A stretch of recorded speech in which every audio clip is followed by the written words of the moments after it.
mahat ādi jagaddvaitaṃ nāmamātravijṛmbhitam vihāya śuddhabodhasya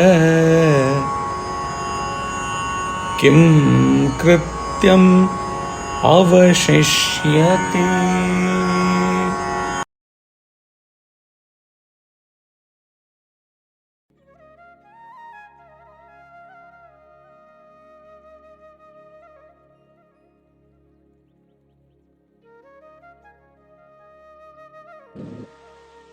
What remains to be done by one who is pure consciousness? He has renounced the pluralistic world which begins with mahat and is manifested mere by names.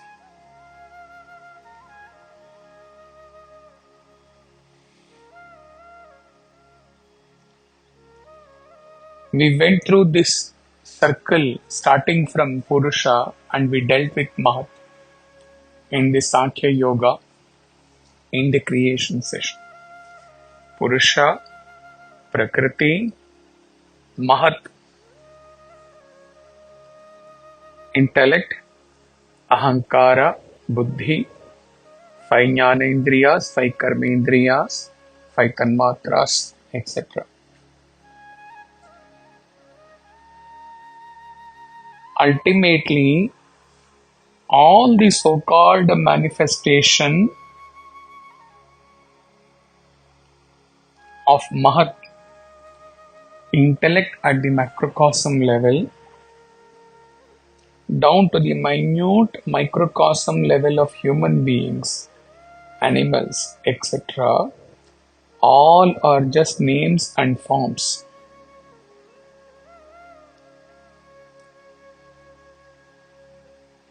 What in a human being is that which recognizes various names and forms?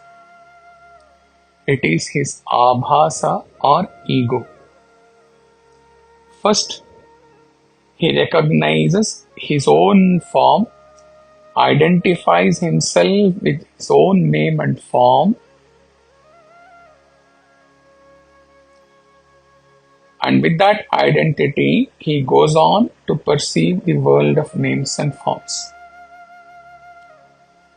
It is due to his ignorance of his true identity as pure consciousness.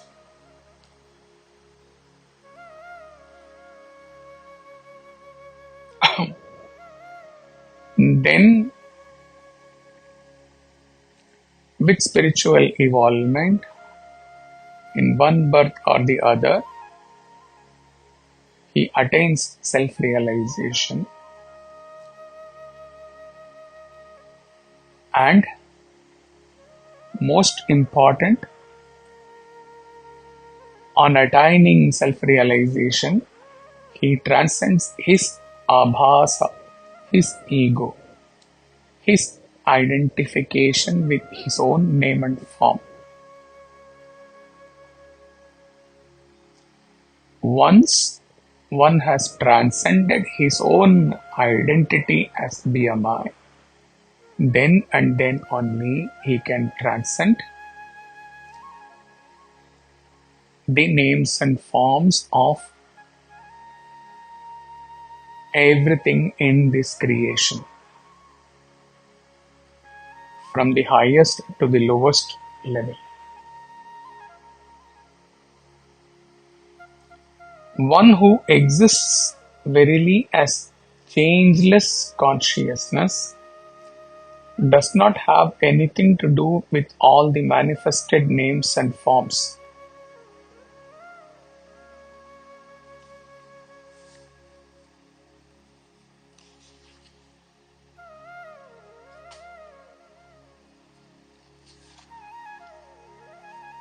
It is like villagers seeing a procession going through the village. They just watch. They have nothing to do but to just merely see the procession passing through. Like this, a Jivan Mukta watches, observes, or sees with his physical eyes the names and forms in the creation, but there is no disturbance of such sight in his state of pure consciousness. Commentary.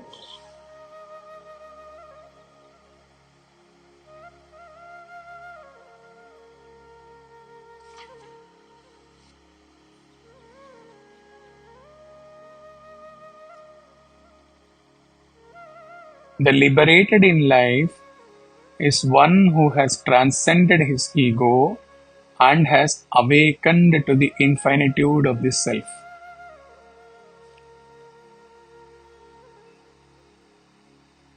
From this standpoint, therefore, where is the world for him? Then what duties can bind him to the world? There is nothing to be done by him. There is nothing for him to achieve.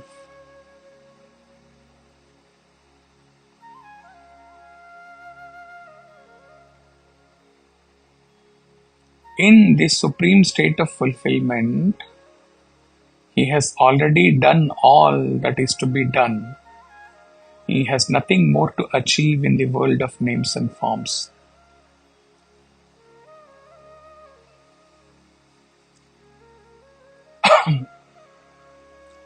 The verse does not mean that there is no duty for a sadhaka towards the world around him. This is meant for those who are no more seeing the phenomenal world, those who are reveling in the experience of the self. In this context, we are reminded of the famous description of Mahopanishad, wherein the Rishi explains to us how such a man of wisdom views the phenomenal world. It is exactly what was explained now. Just like the villagers seeing the procession with nothing to do about the procession.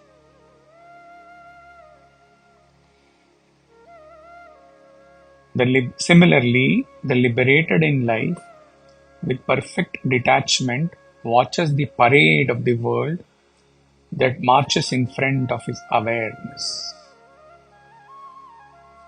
Hari Om Tat Sat.